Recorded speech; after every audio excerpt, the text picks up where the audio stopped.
Hello, my name is Lady Knight, and welcome to Storytime with the Lover's Path Tarot. I want to go deep into the deck and talk about every single story in this deck that is represented on these cards, and look at how these stories reflect the archetypes that are represented in the tarot. And I prepared my notes, lots of notes. So today we're starting with chapter 0, and that is Innocence, and that is the card of Tamino and Pamina. First I'm going to read you my notes on the story, and then I'm going to talk about how this card is reflective of the tarot. Okay. The story takes place in ancient Egypt. 3 women who work for the Queen of the Night save Prince Tamino's life from a snake because he is so beautiful. But he faints. After waking up, the ladies are gone, but this weird-looking guy, half man, half bird, it appears, finds him.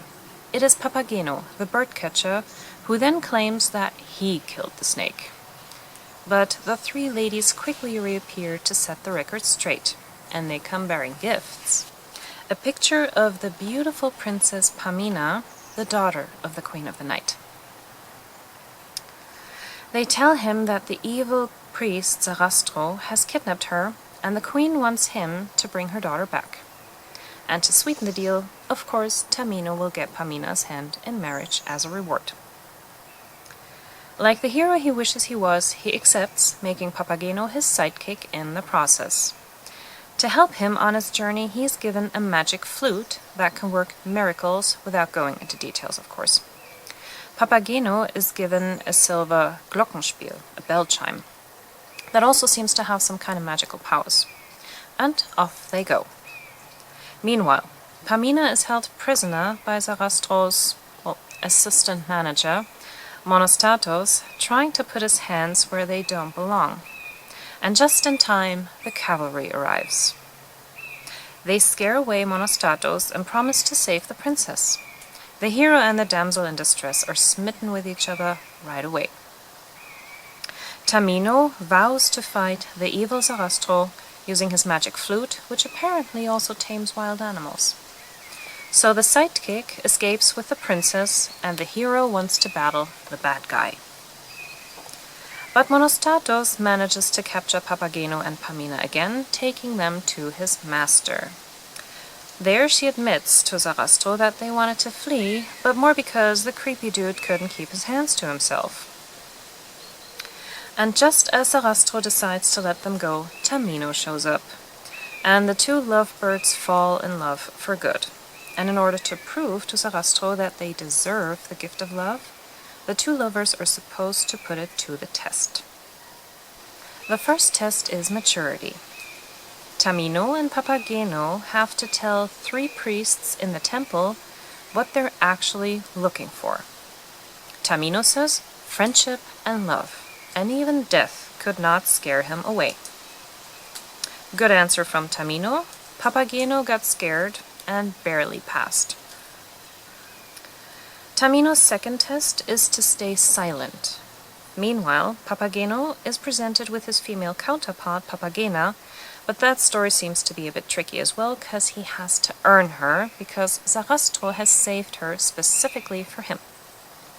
Tamino gets a quick visit from the 3 ladies again, reminding him of the deal that he made with the Queen, trying to get him to talk and therefore fail the test. But Tamino stays strong, his sidekick not so much. The 3 priests appear, scaring the 3 ladies away, and this time Papageno faints. The men are fainting a lot in this story. Change of scenery. Pamina is asleep in the garden, and the creepy dude tries to kiss her. But her mom appears and scares him away. The daughter is happy, and Pamina gets the order from her mother to kill Sarastro with this magical dagger that she happened to bring with her. If she doesn't, she will be her daughter no more. And this is where one of the most famous arias in opera history come in, and that's the aria of the Queen of the Night.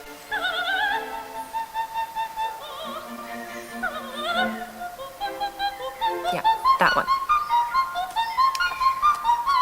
So, Sarastro gets wind of this, and since he doesn't take no for an answer, he tries blackmail. Pamina tries to talk to Tamino about it, but since he is not allowed to say anything, she takes it personal, thinking that he's not interested anymore, considering using the dagger on herself. Oh, the drama. But the three priests of Sarastro stop her. Monostatos goes to Sarastro telling him what happened, but Sarastro forgives Pamina and sends Monostatos away, who then wants to be besties with the Queen of the Night. Finally, Tamino passed the second test. Papageno didn't. The third test for Tamino is fortitude. He's supposed to walk through two dark mountains. One contains water, the other one fire. Pamina insists on going with him, which she is allowed to do. They're also allowed to talk to each other again. She tells him to play the magic flute all the way through the mountains for protection. It works, and they pass the test. And this is actually the scene that we get in the card. Here we have the fire in the background, we have the water in the front, and they're together. He plays his flute, and that's the third test. In the end, after some suffering, Papageno also gets his Papagena. The Queen of the Night and Monostatos make one final attempt to kill Sarastro, promising the creepy dude her daughter's hand in marriage if they succeed. But true love conquers all, and the true bad guys vanish. Sarastro has been the good guy all along, and the high priest Sarastro now gives thanks to Isis and Osiris for making sure that love wins in the end. So that is the story of the Magic Flute, and the Magic Flute is actually an opera by Wolfgang Amadeus Mozart, and it was the last opera that he composed before his death in 1791. For me, Tamino is like the Fool. It is the start of a journey. He has to trust himself and others, but also going with his instincts in situations that may be dangerous. He has some growing up to do, trusting in the process, facing fears, and even if the situation is tough, like in the second test where they try to make him fail, but he passes the test. So he starts off innocent, but he learns a lot about himself and others in the process, and everything is just a matter of perspective. So don't judge a book by its cover, because the Queen of the Night tells him that the high priest of the temple is actually the bad guy, but then it turns out that he was the good guy, rooting for love all along, and the Queen of the Night belongs with the bad guys.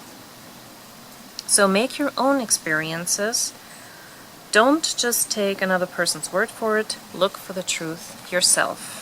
And that is the lesson that we can learn from the Fool, and in this case from Tamino and his journey to find love.